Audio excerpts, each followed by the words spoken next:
mission parameters today. Front subframe. Disable the steering lock, which is just come on. I need to get the thing up in the air.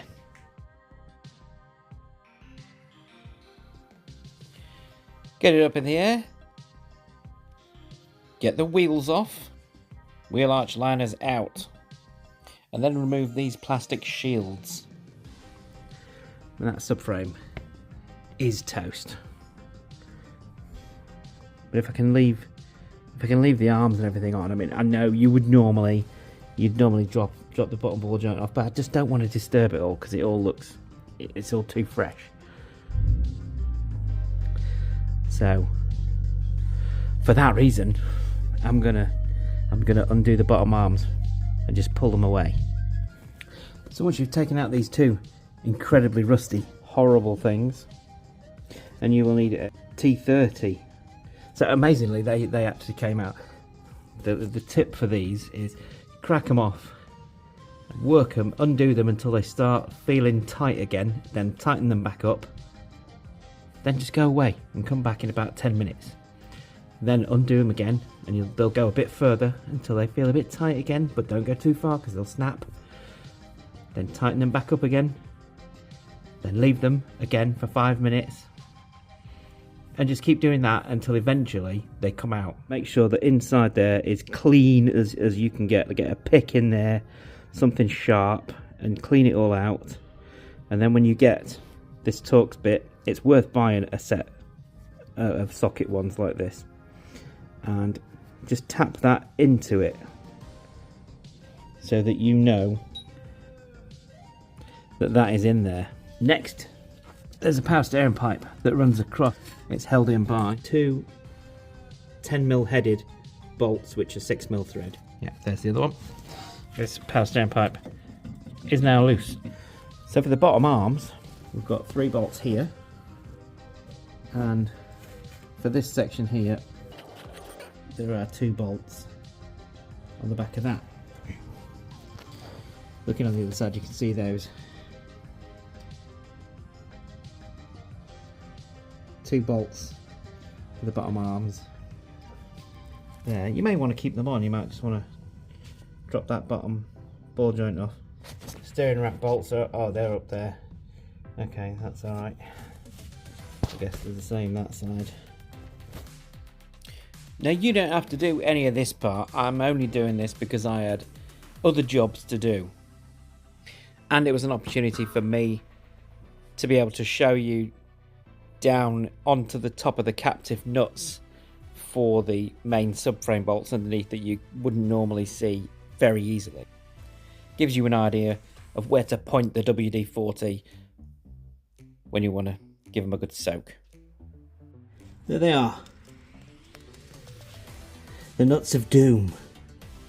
I might have taken the front off a little bit, because I'm trying to see where my boost leak is. I think I found it. I'll have to put you in upside down.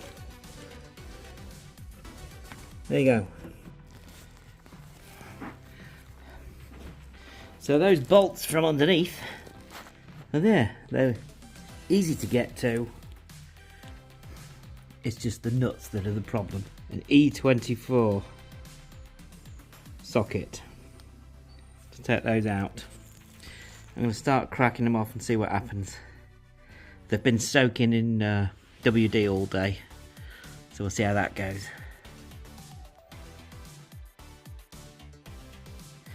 Well, I just cracked it off one turn.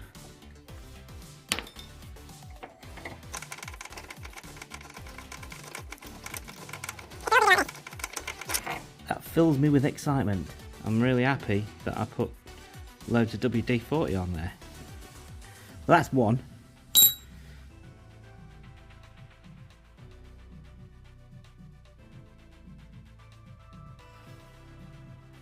Okay, again, that one's cracked off. It's not exactly finger tight like the other one was. It's still kind of held on by that. Definitely a bit tighter, this one. Definitely a lot more debris in there. Should have just done that. I could have got the gun. I could have done. But that means getting up. Well, so they've come undone. Yeah, this side were much tighter than the other side, but still not too bad. I had to give it an extra squirt of WD and then let it sit for a few minutes.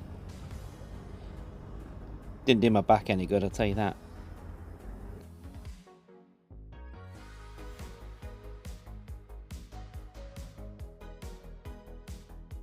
Maybe a slightly unorthodox way, but that's not on there anymore. And it just, you know, it just goes up there. But that'll support that lot there. That's the other pair out. I would take this bracket off next, or definitely just undo that because there's nothing holding it up. This loose, an E18 for that bottom one, and I think that started off in life as an 18mm socket required for that. Other side then. That's the other side. Slack. Now, bottom arms then next. These two will give you a 21mm spanner a workout. These 3 bolts here, these smaller ones are E14 and one larger one E18. There's nuts on the top of those too. I think they're 15 and 18, but I could be wrong, it could be 17 and 18. I know the large one is definitely 18. Steering rack bolts. I've got many extensions running down on top of it.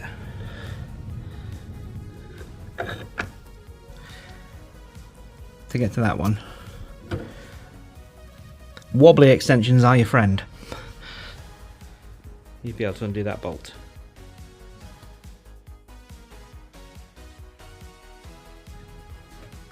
Steering rack bolt for this side. What I've done is I've just undone the brake and clutch fluid reservoir, just pulled it back a bit and then dropped the many extensions down on top of the bolt to crack that one off.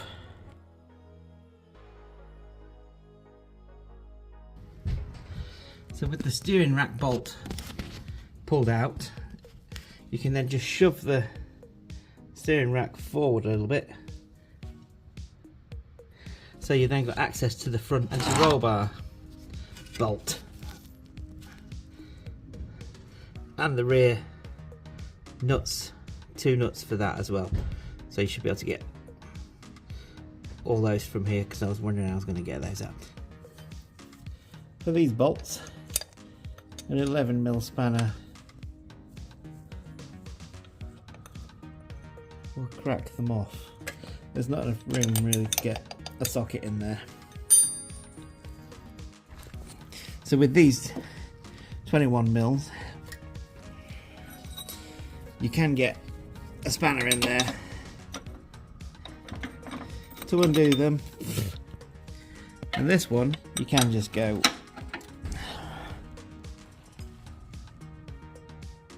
from there and undo it. Then there's just those two to come out, and then one more roll bar bolt that side. Then it should be ready to come out. So the roll bar on this side, the bolt, is quite limited access. You can get a 10mm spanner on that and undo it, but it's got a cutout in it anyway. So when you start dropping the subframe down, because you can't move the steering rack to get any better access, when you start dropping the subframe down, the roll bar will slide backwards out of that, and then you've just got to slide it back in when you're putting it back in. Rear bolts, okay, we've got one there. There's an E20 for that bolt. For these two bolts, you need a 24mm. Okay, all our bolts are out. All that's holding it up now are this bracket this side and that bracket the other side. Let's check there's nothing bolted to it, because that would be interesting. I'll check that in a minute. We've just got our anti-roll bar still attached at the minute, as you can see. I've just slid that back. Might want undoing a little bit more. As the subframe comes down, you've got room to slide that out. I mean, you could probably just leave it on there and undo the anti-roll bar drop link bolts there, but I want the arms out as well. As it all comes down, they'll pop out, everything will be fine. Getting it back together may be more intricate. Well, it's out. And here is the new one, freshly unpackaged. Looks good. I should have done much more checking before I fitted it, that's all I'm going to say. So this is what I've got to do the internals of this subframe. I've got a sprayer, and then I've also got this wand. Slide it in as far as it'll go, everywhere, and then just slowly draw it back through so the inside gets a good coating.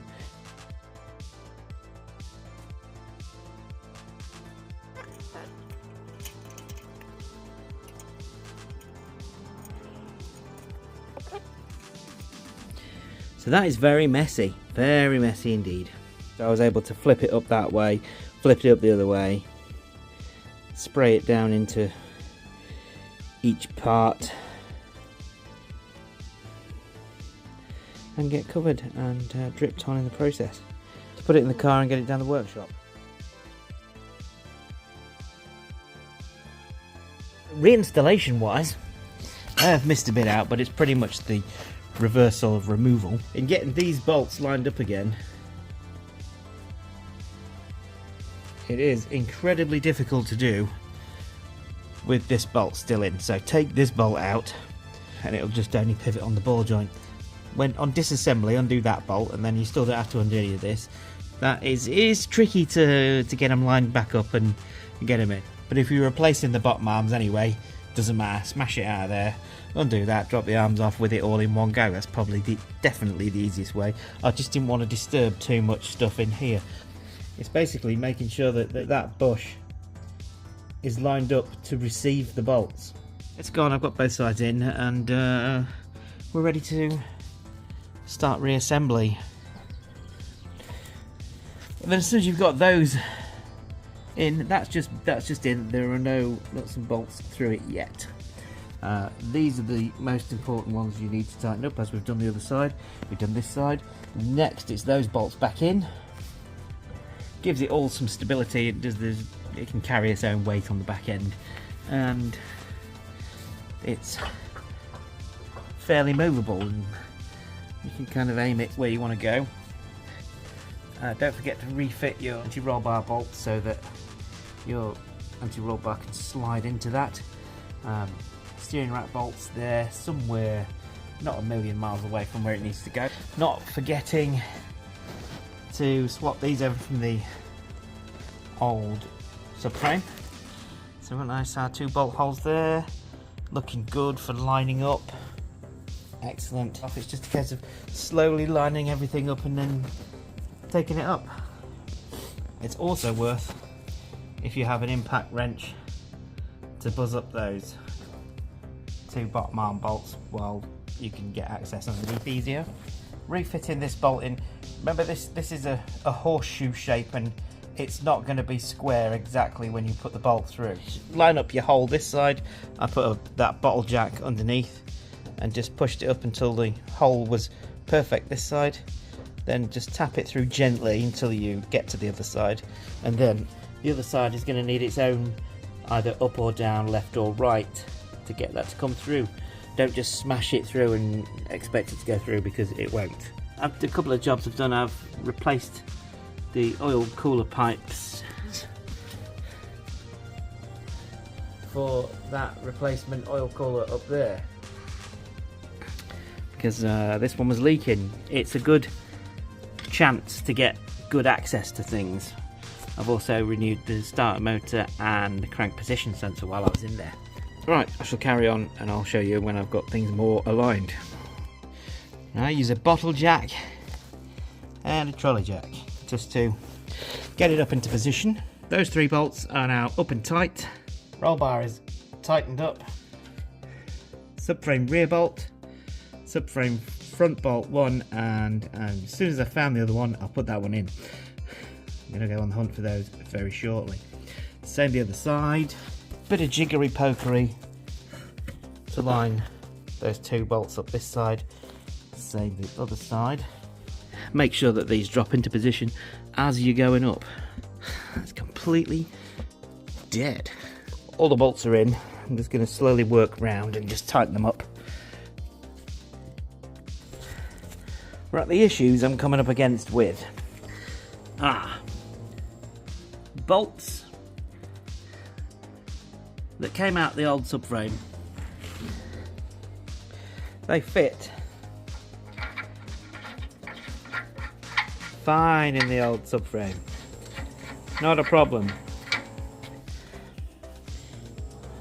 A lot of these threads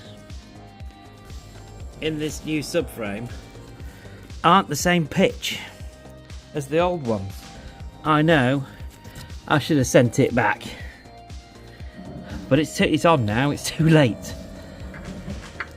And these bolts just don't fit.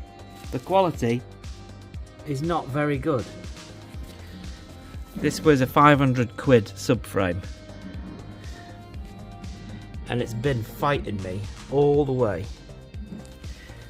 I'm getting sick of it now, having to re-tap threads. I thought, well, maybe they're contaminated with something, but you know, they're just not very good. Just not great.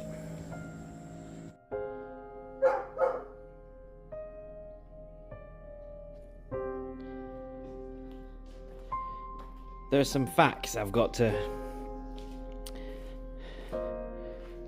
work out. That